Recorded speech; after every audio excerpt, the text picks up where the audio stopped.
Hey everyone, and welcome back to Minding My Mental Health. I am Tanitria Williams, your host and facilitator for today. Thank you for joining us. This is May. May is Mental Health Awareness Month, and so I'm really excited to begin our first episode this month on May the 2nd. And we're talking about mental health and how we can improve our mental health, why it's important for us to focus on our mental health and make it a priority. You guys know what I want you to do. I want you to hashtag if you are watching this live. You will know you're watching it live. It will have a little red box at the top. So hashtag live if you are watching us live.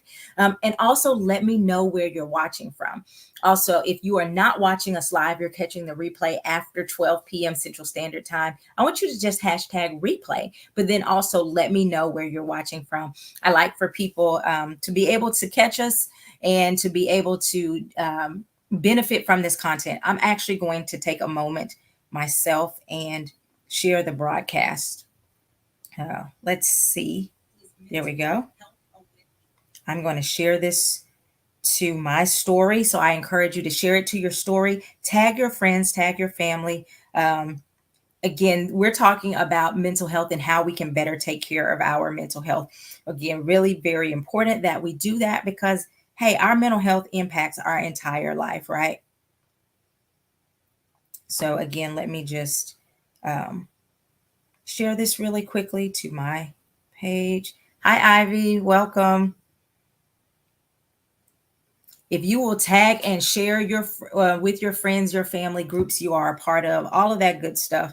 StreamYard was having a little bit of, I guess, kind of some difficult things where you weren't able to share to groups, but I think they've kind of worked through some of that. Not totally sure. But again, I do want you to hashtag, let me know where you're watching from. And again, tag your friends, your family. Ivy, you're going to be my official tagger, so you can tag some Soul Shift sisters, so that we can get into this thing, right? So again, let's get into this. We're talking about Mental Health Awareness Month. Most people think about mental health, and they often think about somebody with a lot of problems. Oh, the mental health. When we have a tragedy in our community, you often hear people talk about, oh, they had a mental health problem, right? And so sometimes what will happen is we look at only when people are really struggling with their mental health to think that there is a need, but there is a need for each and every one of us to prioritize our mental health. Go ahead and put that in the comment. My mental health is a priority. We all have to prioritize our mental health. And when I say all, I mean from the counselors to the doctors to the lawyers to everybody. We have to prioritize our mental health. Why? Because it affects so many parts of our lives. And if we don't do it, believe me, the world will come after you, really to try to disturb that mental peace you have. So again, May is Mental Health Awareness Month. We're going to talk about what is mental health. Mental health is basically the condition of our mental state. It can be either well or it can be unhealthy. Often we talk about mental illness. That is about the people where your mental health isn't in a healthy place if you're dealing with mental illness. Our mental health affects a person's thinking, their feelings, and their behavior and mood. That's important. These conditions deeply impact our day-to-day living and may also affect I struggle with just being in relationships with people. I'm constantly being misunderstood, or I'm constantly getting into arguments. There may be some things with your mental health that you want to work through and to deal with. Before we get too deep into everything, I want to talk about just a few statistics as we're going, right? So one in five U.S. adults experience mental illness each year. Think about that. If you're at work right now, or if you're out and about, look around and go 1, 2, 3, 4, 5. At least one of us is dealing with some mental health issues. Wow. At least one of you is dealing with some mental health issues. So again, that's super important. 1 in 20 U.S. adults experience some type of serious mental illness. So 1 in 20, again, that's not a lot of people when you're looking at like, wow, 1, 2, 3, 4, 5, 6, 7, and you get to 20, you go, at least one of us is experiencing some mental illness each year. 1 in 6 US young people from the ages of 6 to 17 experience a mental health disorder each year, and 50% of all lifetime mental illnesses begin by the age of 14 and 75% by the age of 24. So again, I want you guys, I see a couple of people jumping on hashtag where you're watching from, but also tag somebody, share this broadcast to your page and to your story, because I think this is just an important topic. We're just really talking about our mental health and how we can take care of it. So our life experiences largely shape our mental health. I mean, like largely, right? If a person experiences, and this is just a simple example, but if a person experiences rejection or neglect, they may develop this idea or this thought pattern that says, I'm going to just isolate and keep people away from me. That way they can't reject me. Now, we understand that as adults, that thought pattern may not make a lot of sense, right? But as a child, if you're neglected or abused or rejected, and you start to develop, hey, if I just don't get close to people, it won't hurt my feelings when they reject me, right? So what can happen is people grow up with those types of thought patterns. And then the isolation then causes them to be lonely. And then those same thought patterns go, nobody really likes you anyways. No one wants you around. That develops into what? Depression. That begins to develop into low self-esteem. You have all of these negative thoughts about yourself, and you don't have anybody to challenge those thoughts. And so it develops into maybe depression, even some suicidal thoughts, right? And so the isolation is something that they thought would help them, but the isolation actually made the problem worse. And so that's what I mean when I say our mental health is largely shaped by our experiences, because what will happen is we will have a negative experience or even sometimes a positive experience, but we'll have an experience. We develop a way of thinking as a result of that experience. It may or may not be healthy, right? And then we can continue that pattern of thinking, even if that pattern no longer serves us. And so it's important that we have awareness about ourselves so that we can learn how to effectively address our mental health. So again, isolation that they thought was there to protect them actually reinforces a lie, and then they begin to feel overwhelmed with sadness and depression. So again, I think that's really, really important. Hey, Tracy, welcome. Hey, I saw Karen. Welcome, everybody who's joining us. So another example is a person who was physically abused even may decide that they don't ever want to be hurt again. So what they're going to do is they're going to develop this really tough exterior. They say, I'm going to be so intimidating, nobody will mess with me. And they develop this intimidating personality. They walk around, they don't speak to people, or if they do speak to people, it's in a very demeaning or intimidating type of way.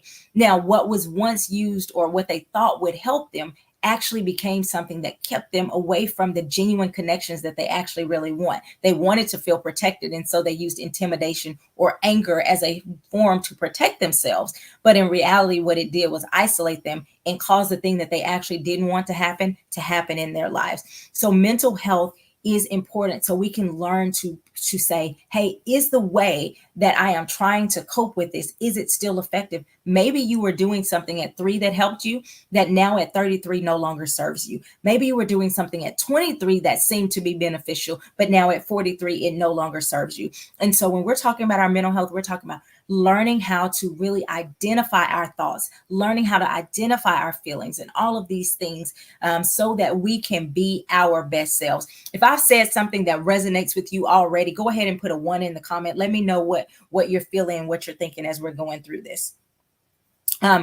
We can talk about also, I said that our life experiences shape our mental health or influence our mental health tremendously. Trauma has a huge impact on our mental well-being. Trauma has a huge impact on our mental well-being. And trauma is also one of those things. It's not just, oh, that's not traumatic, or it is traumatic. Trauma can be almost, if you will, almost on a spectrum, in the sense of some things that we identify as trauma. We identify things like sexual abuse, physical abuse, combat, natural disasters, maybe even like major car accidents, domestic violence. Sometimes we say, those things are traumatic. But let me tell you, trauma can be more subtle than people realize. If you grew up with chronic poverty, you can have trauma from that.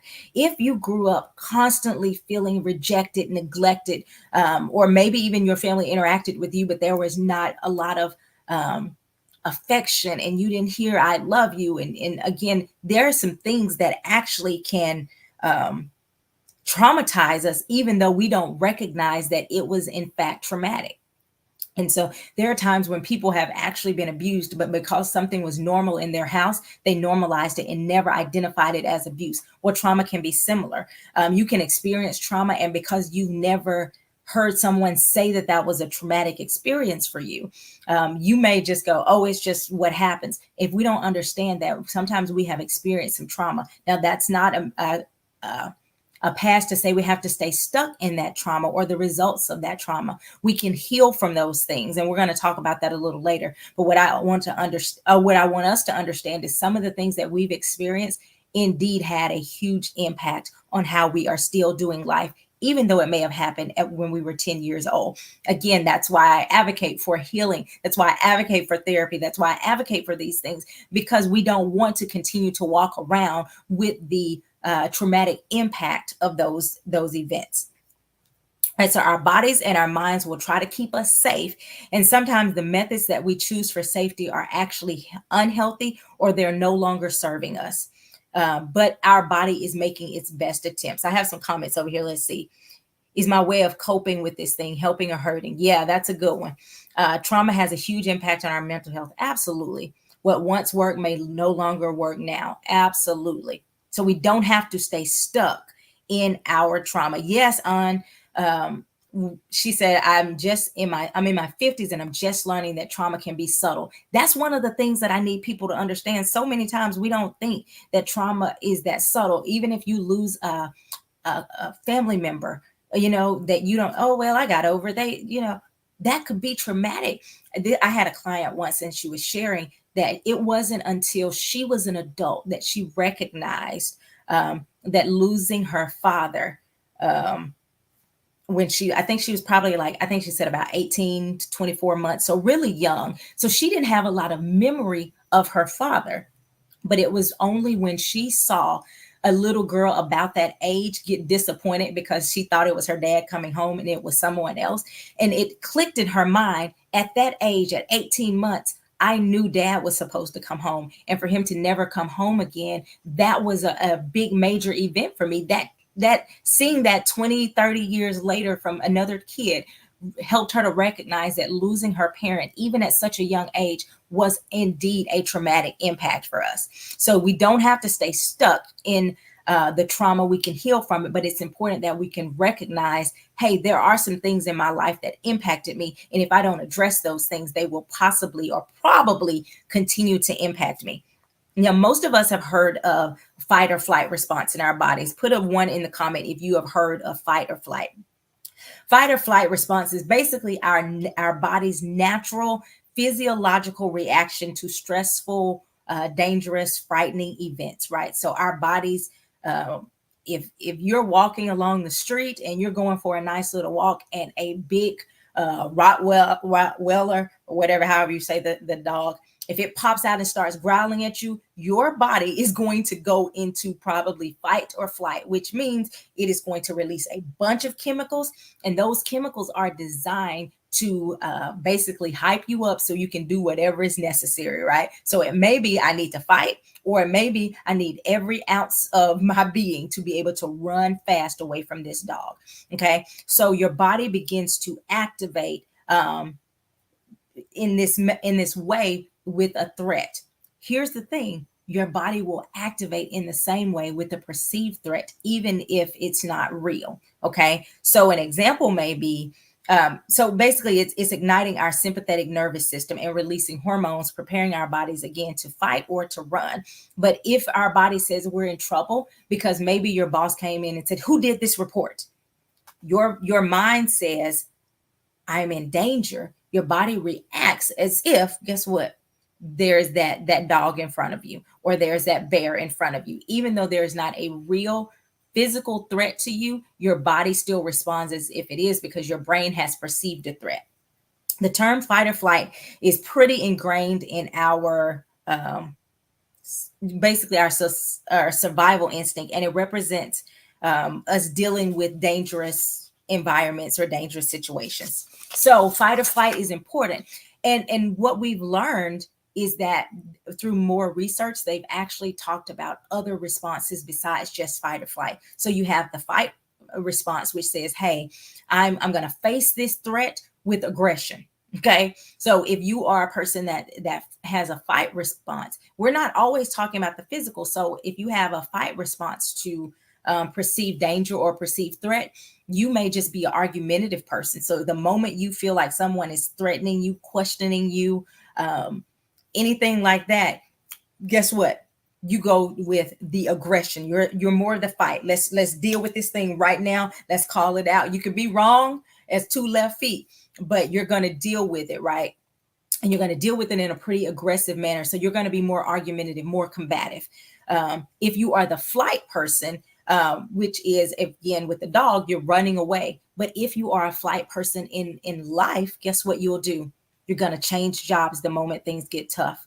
You're going to end relationships the moment you have conflict. You're going to run away from you don't want to talk about it. So if you're married and your spouse says, hey, we need to really sit down and talk about how we're going to do our finances differently. If you perceive that conversation as threatening in any way, you will change the subject, or you will deflect on something else, right? Why? Because you are a runner. You're a track star. So if you're a fighter, you say, let's deal with it. Let's hit it head on, which can be good. But the problem with fight is oftentimes people don't have the skills. And so they're dealing with it head on, but they're dealing with it in an aggressive manner. With flight, you're getting out of there. You don't want conflict. You're ready to leave at the first sign of trouble.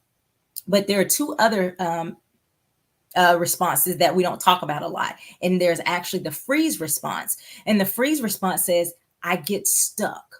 I'm unable to move. You've probably seen people do it. If you watch certain movies, you have like a horror movie and there's the people that take off running. And then there are the people that just stand there and everyone's like, run, fight, do something. But they are literally frozen in their tracks. That is the freeze response. If that is you outside of what I would say physical danger, you are the person who will know you need another job. But you won't apply. You are the person who knows that this relationship sucks and it is sucking the life out of you, but you will stay stuck because you are frozen. And oftentimes when people go, you don't have any initiative, you're lazy. And sometimes you will even say those things to yourself because you don't understand that has been your response to things, your fear response.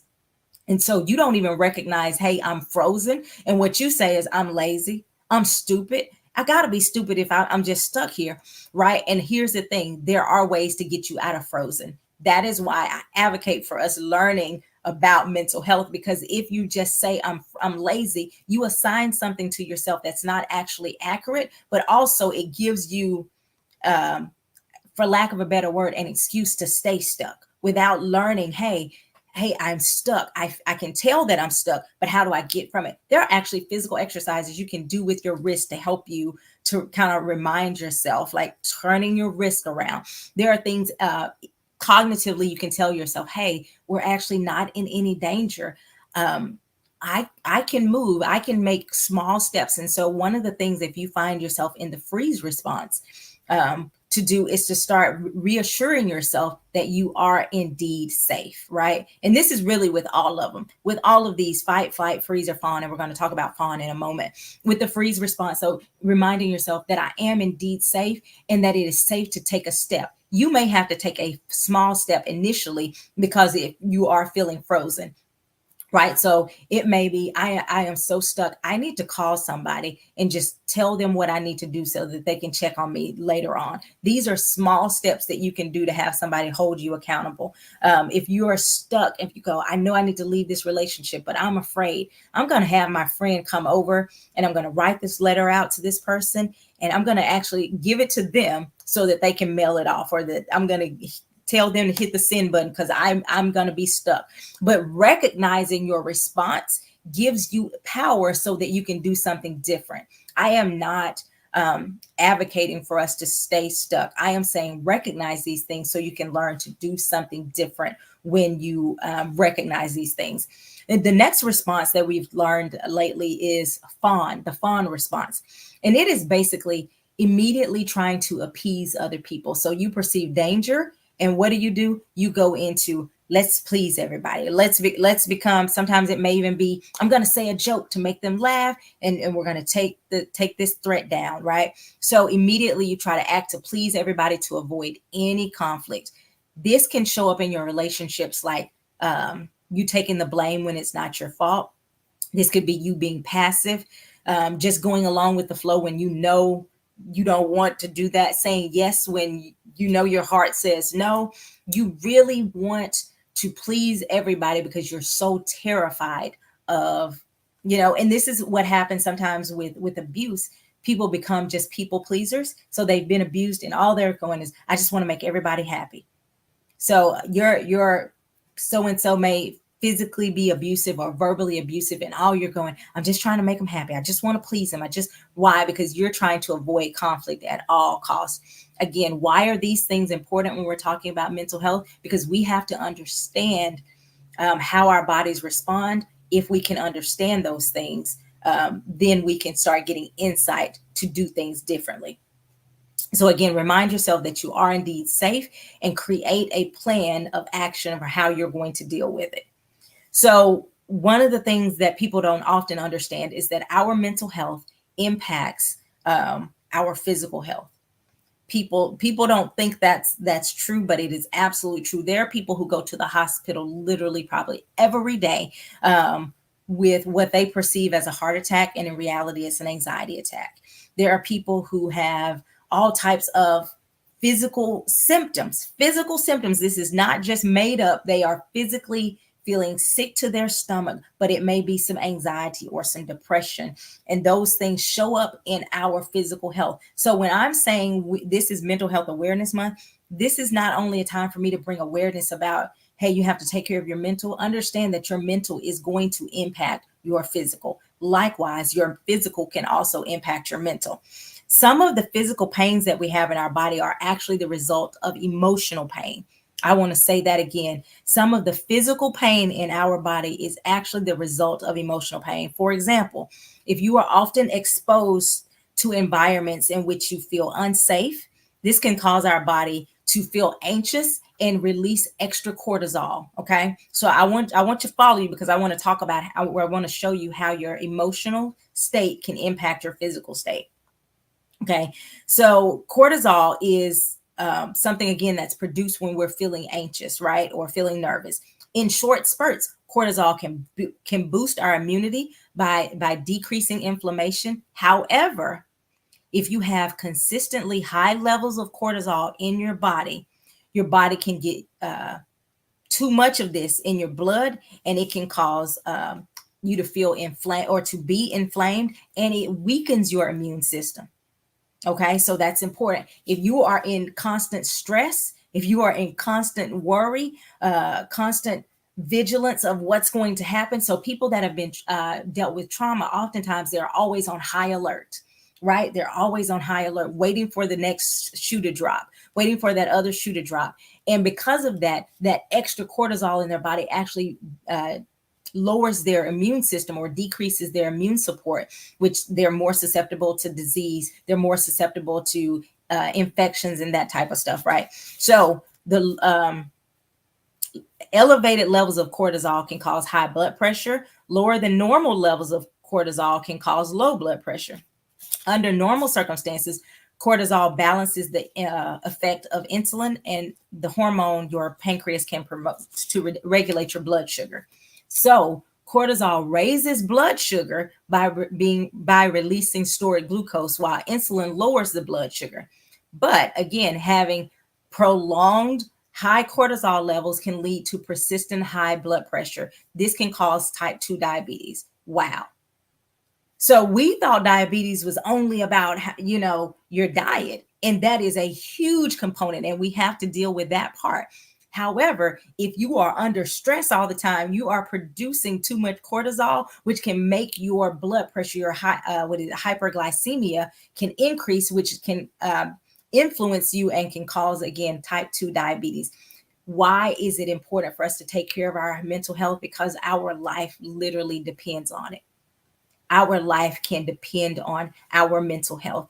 People are not just you know committing suicide because life is great. People are not doing that. You have to take care of your body, and you have to take care of your mind.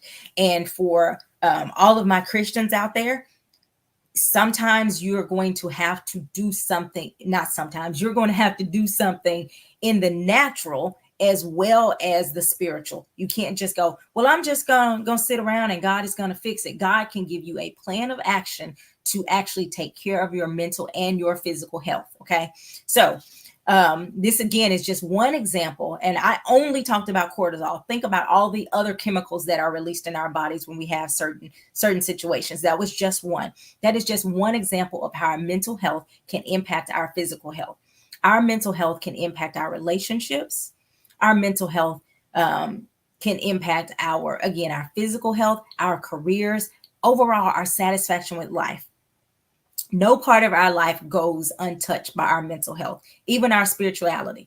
Even our spirituality is intertwined with our mental health. If you have the wrong perception of God, it can cause you to have anger, depression, anxiety. But if you have the wrong if your mental health is unstable or unhealthy, it can cause you to look at the scripture through a wrong perception, and again, creating this negative loop. So your mental health is important across the board. We cannot minimize the importance of it. So if it's so important, why do so many people put their mental health on the back burner?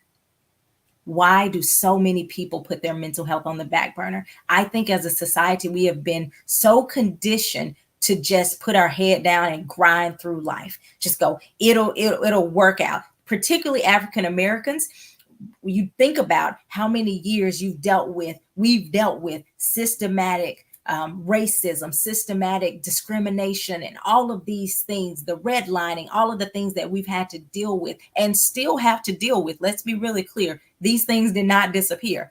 When you think about that, sometimes it's easier to go, well, it'll get better when I get to heaven. But God really does desire for us to have a healthy, beautiful, prosperous, total life, prosperity life right here while we are still here on the earth. So we have to say, no, it's not okay for me to just grind through it. Now, I'm not saying we have to curl up in a ball. I'm saying there are ways that we can deal with it so we actually can enjoy this life, because this life actually can be very, very beautiful. Ask me how I know. So there are some things that can influence us not to go and seek help. That could be the stigma or the fear of judgment. Oftentimes people think seeking treatment, whether that is medication, counseling, reading a book, a class, any of those things, that's for people with quote unquote real problems, right? So if I don't have multiple personalities, or if I don't have something that is really what they would consider severe, I don't need to go to counseling. And other times people say, well, it's the cost. I can't afford to go to counseling. Counseling can cost anywhere from, $75 an hour to $250 to $300 per session. So people may say, hey, I don't know. But here's what I want to say. Number one, for many people, your insurance will cover your mental health treatment. For a lot of people, insurance will cover your mental health treatments. Okay, so that's really important that we understand that. Number two, find there are different organizations that will allow you to come in on a sliding scale based on how much money you make. So there's a sliding fee. Don't let costs keep you away. Again, insurance will help, but even if you say I can't do that, there are still things that you can do to deal with it. We have to overcome the myths of therapy, and some of those myths are, hey, just talking to somebody is not going to help. Well, just talking to a random person may not help, but having someone to talk to that is not going to judge you, that's going to be objective and have professional guidance to help you through that can absolutely help you to reframe your thinking, to think about things differently, to learn techniques and skills that will help you get through the things that you're having to deal with. Some people think, they're going to automatically try to put me on medication.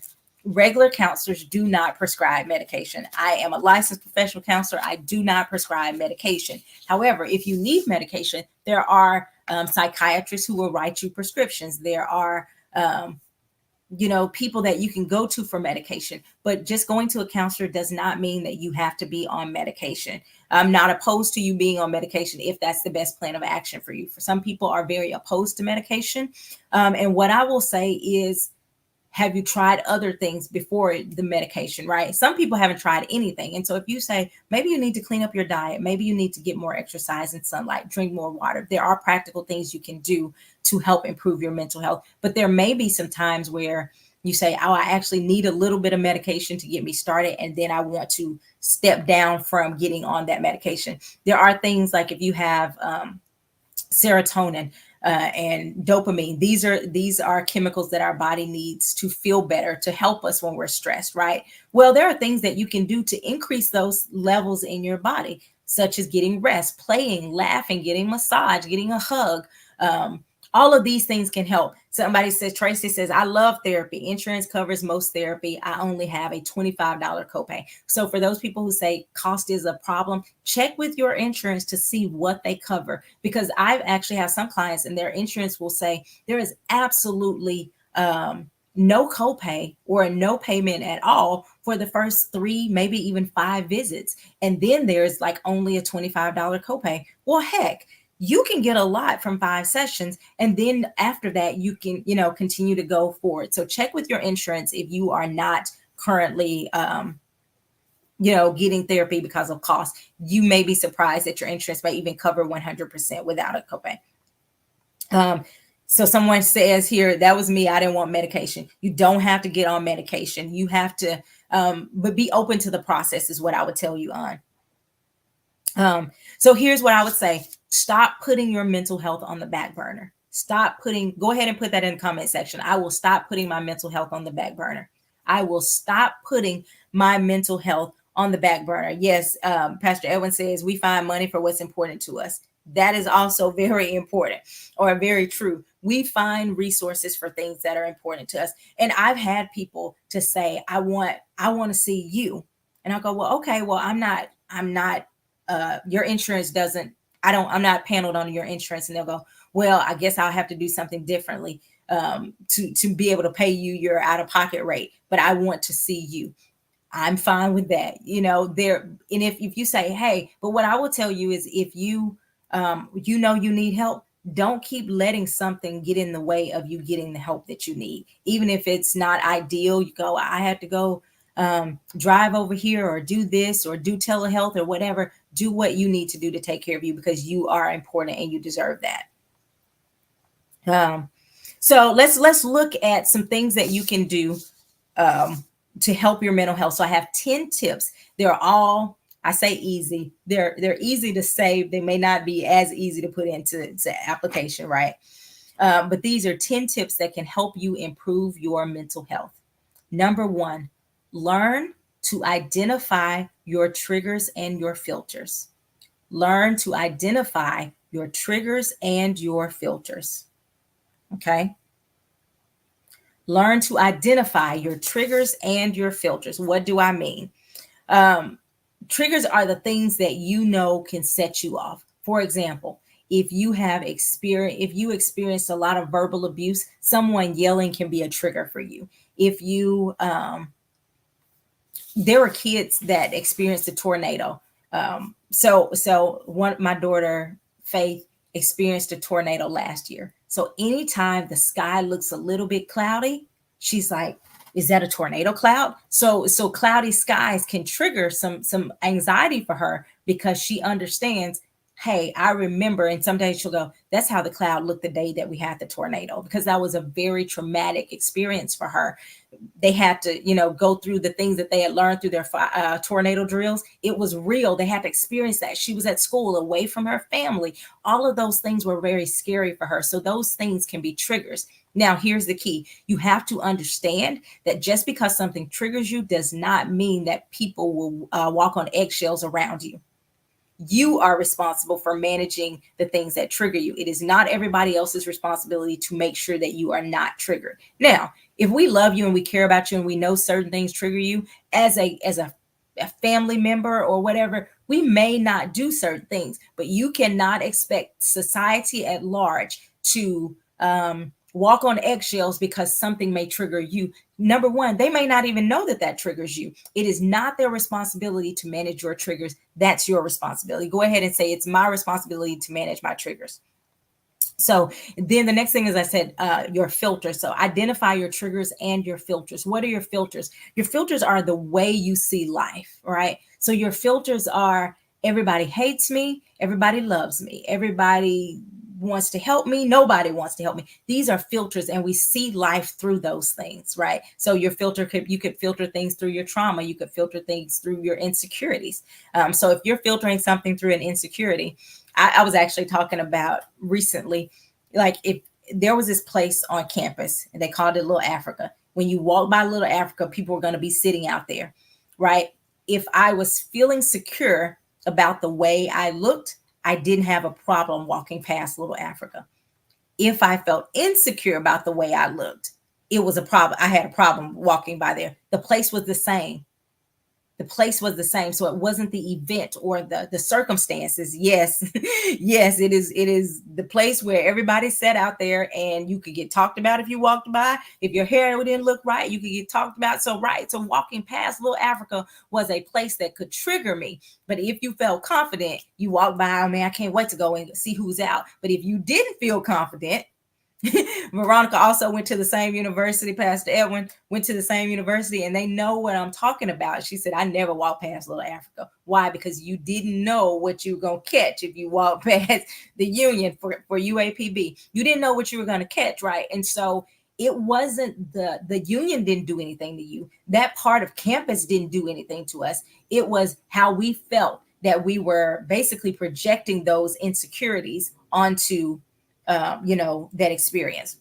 So you have to learn to identify your triggers and your filters. But the reason it's important to identify them, again, it's not so other people can avoid doing those things. It's so you know how to cope with it in a healthy way. Hey, this thing may happen. If traffic is a trigger for you and you get angry in traffic, you got to know, okay, if I'm going to have traffic if I leave the house at this time. I used to live in Atlanta, and Atlanta traffic would be absolutely ridiculous. Actually, I lived in Roswell. I didn't like to go to Atlanta because it was worse, but Roswell traffic could be pretty crazy. And so you say, well, if I leave at this time, I'm going to hit that traffic. I already know it's going to be bad. But if I'm aware that traffic is a trigger for me, I could say, oh, I want to listen to this book, and I know I'm going to be in traffic for a long time. So to make this a more pleasant trip, I'm going to listen to this audiobook. That way, even though I'm sitting in traffic, I don't feel like it's a waste of my time. And so learning how to cope effectively with the things that trigger you. Also, learning your triggers can teach you how to challenge those thoughts. So it may be, you know what, there are a lot of people trying to get somewhere. I'm also contributing to the traffic. So I can't be mad because other people are out trying to get somewhere just like I am. Maybe I'm going to reframe the way I think about it, and it doesn't trigger me the same way. Okay. So that's number one. Number two, learn to establish boundaries. I've done multiple presentations and classes on boundaries. It's so important that we learn to establish boundaries. Why? Because you get to determine how people treat you to some degree, right? And what do I mean? If you go to work and your boss or your company is not treating you well, you do not have to stay there. You can look for another job and leave. If you are in a relationship that is unhealthy and you are not appreciated, and they are mistreating you in some way, you do not have to stay there. So again, very, very important that we recognize, I don't have to be in this place where I'm being mistreated and just say, oh, that's the lot that I was given in life. No, you can establish boundaries. You can also establish how people treat you. If you decide you want to stay in a situation, you can say, hey, I'm going to stay here, but the way you're talking is not allowed. You can't talk to me that way, or I'm not going to do this. I actually sometimes have to give a consequence to my kids, and they will, but mama, but mama, but mama. And sometimes I'll go back and forth, and other times I go, I'm not going to go back and forth with you. The consequence remains the same. You can be angry about that consequence, but the consequence is going to be the same, right? And so that's a boundary of, I don't have to go back and forth with them. I can simply say, here's the consequence, here's the boundary. they have to deal with that, right? So we have the right to establish boundaries in our lives. Number three, take care of your physical body. Take care of your physical body. Now, again, we already talked about the connection between our mental and our physical health. Taking care of our physical body also helps our mental health. Um, Getting enough water is huge.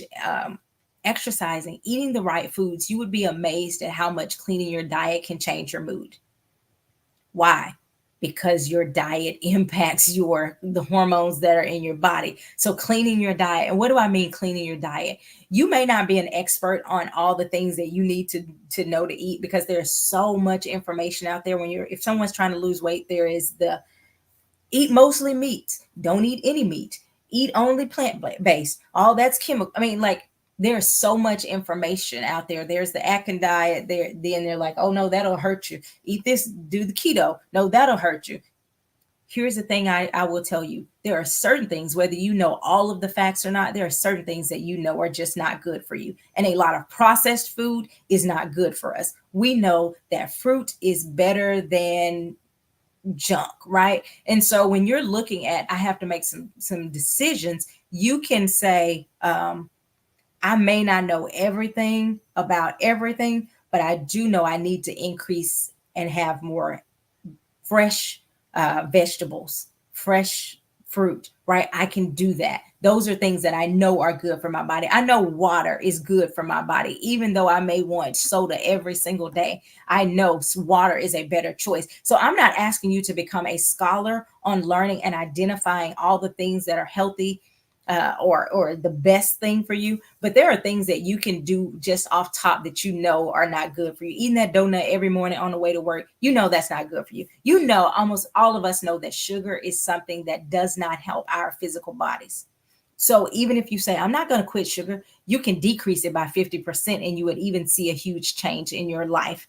And I say life on purpose, not just your body, your mind. You will get mental clarity when you clean up your diet. When you move your body, you start to release. We talked about the hormones. You release different hormones. Endorphins are released when you exercise. Uh, Dopamine can be released when you're taking care of your body and you're getting enough hugs and affection and sunlight. There's actually a diagnosis called SAD, which is seasonal affective disorder. You see this at the end of fall, going into winter. Oftentimes people start staying in their house more. It's strong in the wintertime because people are not getting outside. They're more isolated. We're not doing as many things together.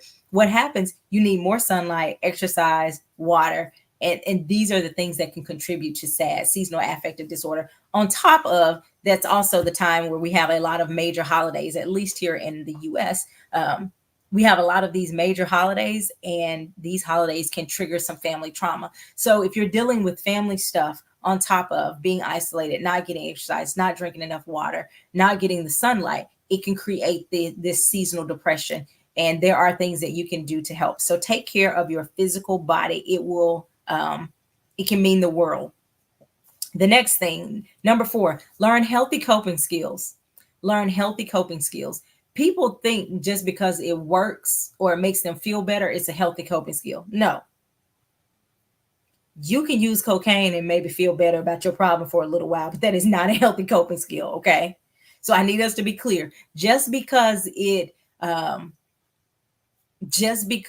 it makes you feel better doesn't mean that it's actually healthy for you. Going back to the sugar, if you are stressed out, it feels really good to go get a really good chocolate chip cookie, get some ice cream on top, some chocolate syrup. Man, listen, you're going to feel good, but that is not necessarily a healthy coping skill. Okay. Yes, the book of sugar. So you have to recognize the importance of learning healthy coping skills. What are some of these healthy coping skills? It can be a range of, I'm going to go take a walk. Exercise is an amazing healthy coping skill. How many of you can say, when I exercise, I may be tired at the end, but I feel better. Usually after we're done with the whoo, I'm worn out. There's also this whoo, that felt good, right? So exercise releases those hormones. Again, physical touch can release specific hormones in our body. Getting enough sunlight, listening to music. Listen, baby, I will go in there and put on some hype music that may or may not be with something I want my kids to hear. And I will dance real hard, but baby, I'm going to feel much better when it's over. Or it may be praise and worship. It may be prayer. It may be writing. It could be poetry or journaling. These are things that are healthy ways for you to get it out. Someone says, last night I def had a bowl of chocolate chip cookie dough ice cream with chocolate syrup. I felt good afterwards. But not so much now. Again, I'm not saying you can't ever have that bowl of ice cream. I'm not saying you have to be super restrictive with your life when we're talking about taking care of your mental health. I'm saying you can't rely on these things to be the way you cope with problems. Why? Because then we're going to get into other physical health issues, right? So I'm not here to take away your ice cream. I love ice cream. I am here to say, let's make overall better choices when it comes to how we cope. So learning some healthy coping skills can be a game changer. It can be anything from, like, if you do a craft, coloring is a big one. Y'all know I'm going to plug this later, but I have a coloring book. Y'all all need to go order Courageous Coloring on Amazon. It actually, I was watching something today and I posted it on social media, and they were basically saying that coloring triggers something in your brain that says it's safe. So if you're, and it's not just coloring, it could be doodling or drawing, but coloring is one of those things that triggers a feeling of safety for your brain. And so if you're really angry or upset or anxious, beginning to color or draw or doodle can begin to trigger a sense of safety and calm you down. Again, another really healthy coping skill. But you actually have to use these coping skills. That's the other thing. I've told my daughter, Brielle, knows a lot of coping skills. If you say, Brielle, what are some good coping skills? She can list them off, baby. But now when she's upset, sometimes I'll say, use your coping skill. And she's like, yeah, that ain't what I want to do. But almost every time when she actually implements her coping skills, she'll come back in a shorter amount of time. And it's like, Mommy, here's how I'm feeling. She can talk through it after she's used her coping skills, right? So it's not just enough for you to be able to tell me what some healthy coping skills are. You have to do it. And when you are upset, you may not want to use them, but that is the time to implement discipline so that you go, I need to do this. So if I'm really angry, I may not want to go for a walk, but I need to go for a walk to clear my brain. And then I can come back and have a productive conversation. I may not want to stop and pray and ask God what my response should be. But if you do that, your response is going to be much better, right? So you have to allow yourself to not only learn healthy coping skills, but to implement them. The next one is to learn to identify your unhealthy thinking patterns. Identify your unhealthy thinking patterns. Okay. So what do I mean? There are, and I'm not going to just go real deep into all of these, but I want to touch on them. There are some things called cognitive distortions, and these are just thinking patterns that can lead to more stress, more anxiety, more depression, that kind of stuff, right? So filtering is when you see a situation and all you see is the negative and you filter out the positive.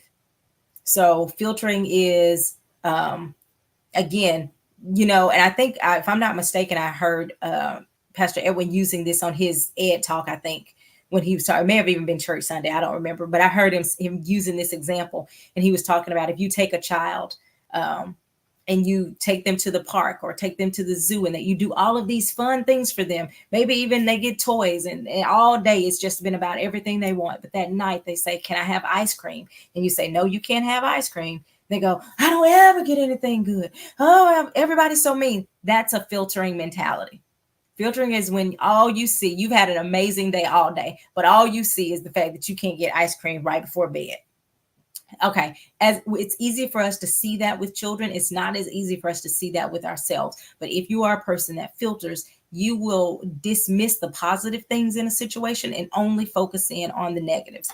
If you are a person that uses a blaming thinking pattern, which is it's never your fault, it's never your responsibility. The reason your marriage didn't work is because of the way your mom treated you or your husband did this thing. All of these types of things, right? And so it's important that you're able to say, hey, I need to look at me and not blame everybody else for everything that's going on in my life. All or nothing thinking is it's either all good or it's all bad. It's either right or it's wrong. And there is no shades for gray. So all or nothing thinking can be problematic because it doesn't allow you to to to really give yourself grace and to give other people grace, right? So one example, when I was talking with a client, I was saying, you like the coworker and you thought they were the greatest thing ever. Oh man, she's so funny and she's a blah blah blah. But one day she messed around and thought that your thing in the refrigerator was hers and she ate it, and now she is a monster, and you don't understand why a person would even, whatever, because she ate your cookie. Now she is in the category of she's a bad person, right? Instead of saying, oh, maybe it was a mistake, or she has a lot of great qualities and I need to talk to her about not eating my cookie next time. I'm going to make sure I write my name a little bigger so she doesn't mistake that, right? So you have to understand that all or nothing thinking can get you in trouble. I used to struggle with all or nothing thinking when it came to me eating healthy. And I would say, I'm going to eat really healthy. But the moment that I would mess up, I would just go, and almost give up. Like, I had a cookie. So what's the point of trying to eat healthy anymore? Well, that's silly. I could enjoy the cookie and still say, but that's all I'm going to eat as far as sugar for the rest of the week. It's all I'm going to do, right? But if you have the all or nothing thinking, it's I failed and now I can't continue. All right, we have a question here. I have a question. If you actually, let me come back to that question, Kristen. I'm going to finish these and then I'll come back to the questions. If you guys have questions, you can definitely put those in the comment section. So we have personalization is where you take everything personally. You think that you think everything's about you, right? So if they said the kids couldn't do that, you go, they did it because it was me. No, they said people under this height couldn't ride the ride. It wasn't because it was you. It was because you were under 5'2". That's why you couldn't ride the ride. Or everybody's doing something intentionally to hurt you. The people in traffic, they are doing that to make you late. Everything is a personal attack, and you're internalizing those things. Emotional reasoning basically says, I believe that if I feel it, it must be true. How many of you know that your feelings are fickle and your feelings change quickly? Your feelings are fickle. Put that in the comments. My feelings are fickle. Emotional reasoning says, if I feel stupid, I must be stupid. If I feel smart, I must be smart. If I feel pretty, I'm pretty. And if I don't feel pretty, I must not be pretty. Well, the truth of the matter is there are very pretty people who don't always feel pretty. There are people who are very smart that don't always feel smart in the moment. Or you may have a moment where you're very smart, but there may be a subject matter in which you're not as intelligent about or as knowledgeable about. That doesn't mean you're not smart. So you cannot rely on your feelings to be your judge for reality. You can't allow your feelings to be your reality. Emotional reasoning will have you so messed up because you will say, I don't feel like they like me. Well, that doesn't mean they don't like you because you don't feel like they like you. They may think you're amazing, but because you don't feel like they like you, now you have assigned your perception to be the reality, and that may not be true. I don't feel like they really want me to come. They invited you, didn't they? Why would you say they don't want me to come if they invited you? They invited you because they wanted you to come, because you feel insecure. Now you are again living from emotional reasoning. And so you have to be really mindful of that.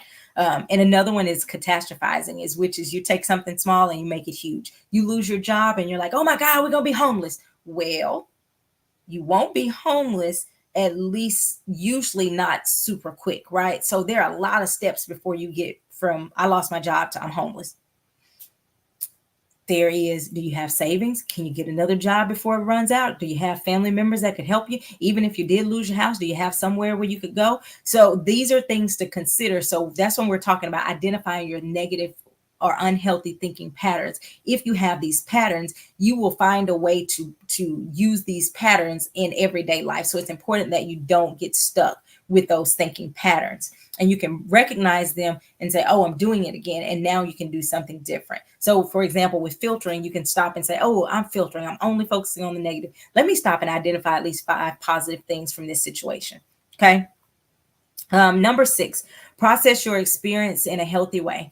Processing is different than rehearsing. I say this all the time. Rehearsing is just going over the event over and over again. Processing is exploring what happened, but also saying, how am I thinking about this? And is there a healthier way for me to think about it? Oftentimes when we are processing, it is very beneficial for us to have a professional or someone that is wise enough to help us walk through that. For example, If you were sexually abused, you may process, or you may believe that you, um, in some way, let's say you were abused as a child sexually, you may believe that it was your fault. Well, processing it will have you to say, hey, it doesn't matter if I had my night clothes on. It was not my responsibility to manage an adult man and his sickness. That wasn't my responsibility as a 5-year-old little girl, right? And so it's really important that we're able to understand um, how to process versus rehearsing. And rehearsing, again, is just going over, I can't believe my uncle did that. He did this thing, it hurt me so much, I'm so angry. He did this thing, I'm so mad, I'm bad. And you're just going over it, over it again. Rehearsing can actually be detrimental. Processing is when we process through it in a processing in a healthy way. We not only see what happened, but we're able to say, oh, this is where my thinking was off about this matter, and here's how I can think about this thing in a different way. Here's how I can here's what I can tell myself or reframe the situation so that I don't keep going in this spiral. What are we on? Number 6. Number 7, forgive. Now, this one actually may be a little more controversial because I know a lot of people are like, you don't have to forgive them if they did da da da da. I believe personally that forgiveness is very powerful. It takes away the power um, to continue to abuse you. When people still have that control over you, it can really haunt you and kind of hang over your head. You do not have to be a person that is bound to unforgiveness. Now, I think it is very important to say forgiveness does not require reconciliation in the sense of you don't have to be friends with that person. You don't even have to be around that person. We're talking about releasing the emotional attachment that you have um, to cause harm to them. So forgiving them, sometimes it's also forgiving yourself. Sometimes we are very hard on ourselves for mistakes. I have people who are really punishing themselves for things that they did 20 years ago. They are still punishing themselves. They may stay in a relationship that is horrible, absolutely unhealthy, because they cheated 20 years ago and they feel like that's their punishment, or they feel like they have to because they hurt somebody a long time ago. You have to forgive others, but you also have to forgive yourself. I think that is really important for our mental health. The number 8 says learn assertive communication and listening skills. Why is that important? Because if you don't speak up for yourself, that's a part of setting those boundaries. People will walk all over you. And again, you can then start to internalize those things. Learning how to say what you want, learning how to express your needs, asking for what you want. All of that is a part of assertive communication, but listening is also important to our relationships, and learning how to hear without becoming defensive, learning how to listen without just trying to respond, because that's going to impact how we interact with other people. Learning how to hear without personalizing everything and taking everything personally. If I say, I think you're a really good mom, that doesn't mean I'm saying I think you suck as a businesswoman. I could have just been complimenting you on how you parent, and it had nothing to do with your career. But if you don't really listen and go, wait, she didn't say that. All she said was, I'm a good mom. I cannot assign this meaning that the person didn't actually mean or say. So it's important that we learn how to be effective in our communication and our listening skills. Number 9, learn to identify your feelings. This seems really simple, but a lot of people don't know what they're feeling. So you can feel angry and not actually be able to identify it. Or maybe you just say, I'm angry, but what you really are is feeling insecure or scared. It's important that we can identify the actual feelings that we're feeling. And sometimes it's layers, right? So you can be angry, sad, mad, confused. It can be a lot of different things. But it's important that we're able to identify how we feel, because every feeling doesn't require the same response. I can remember when Brielle, that's my daughter, was really young, and she was on this little toy, but it was like I don't know what you call it. Like, it was kind of something you kind of ride on or kind of bounce on, but it was really low to the ground, and she fell. Well, she fell. It didn't actually hurt her. Like, we were looking at her and we can see she's not physically hurt, but it did scare her and she started crying. And so we asked her, did it scare you or did it hurt you?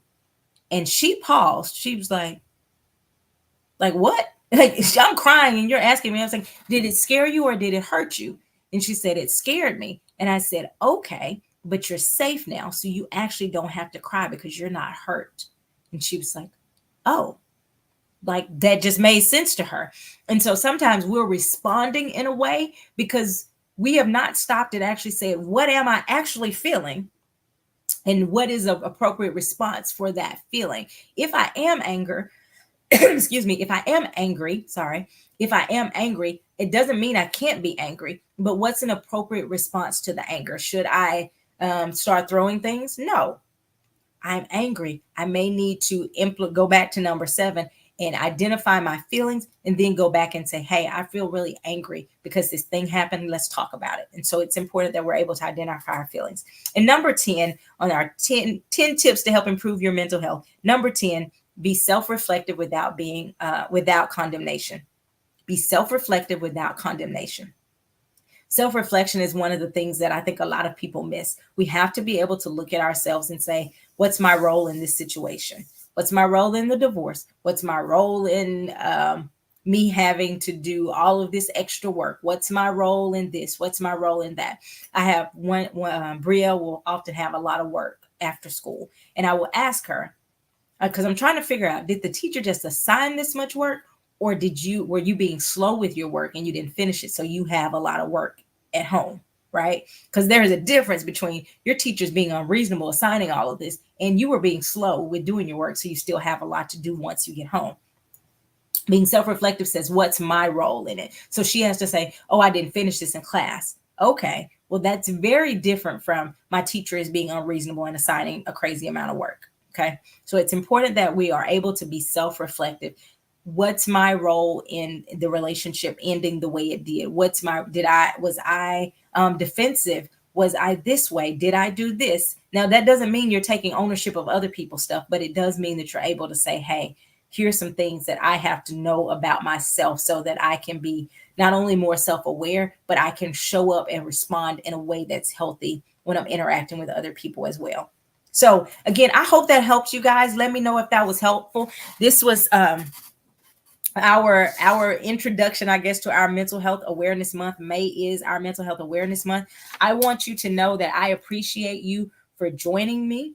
If you are in need of some therapy or whatever, you can email me at tenitria@gmail.com, or you can give my office a call. The number is 470-410-9790. Again, that's 470-410-9790. You can give me a call and we can help you in any way. And if I know you and I can't be your counselor, I can help guide you to someone who can help you. But if you're saying, hey, I want to work with you as even a coach, if you say, I don't necessarily need counseling, but I may need some coaching, we can do that. I have some coaching packages that I would love to work with you.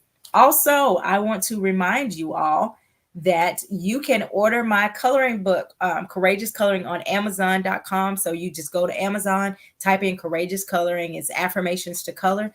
It's only $15. You go, and we talked about even earlier, it's a great coping skill. It's a great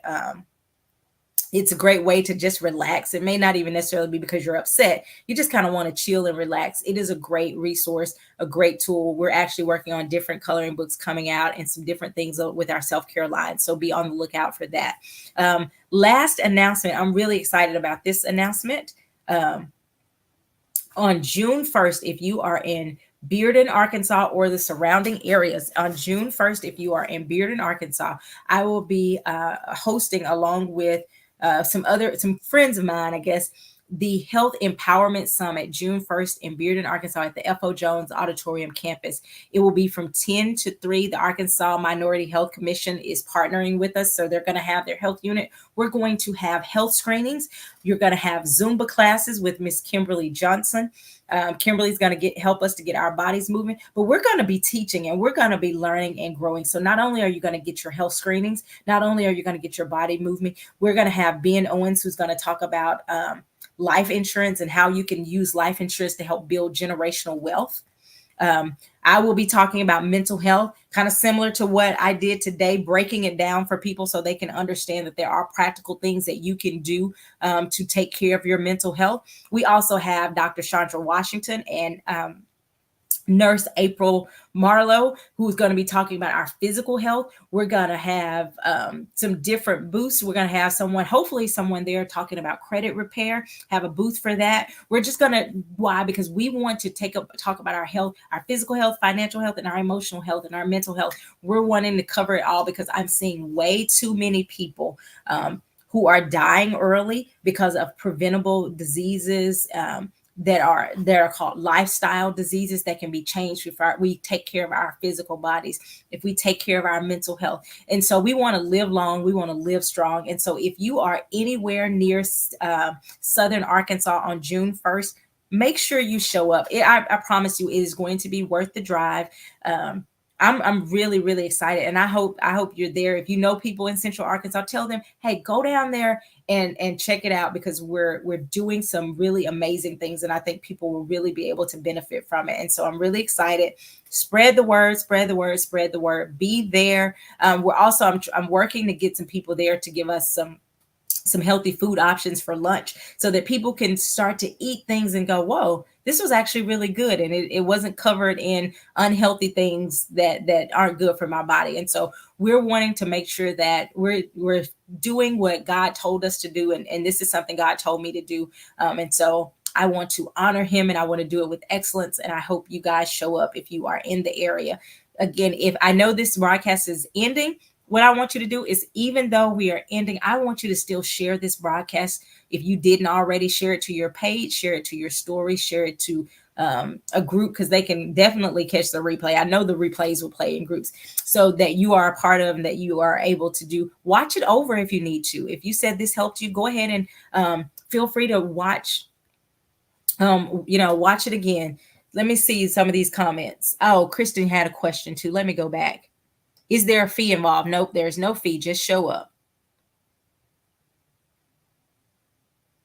Let me go back. Kristen had a question. She said, I do have a question. If you live with someone you love and let them know what you're doing is triggering, and you let them know what you're doing is triggering you, but they don't stop, how can I avoid breaking down? I can't necessarily just leave, and when I try, they follow me, still repeating the behavior.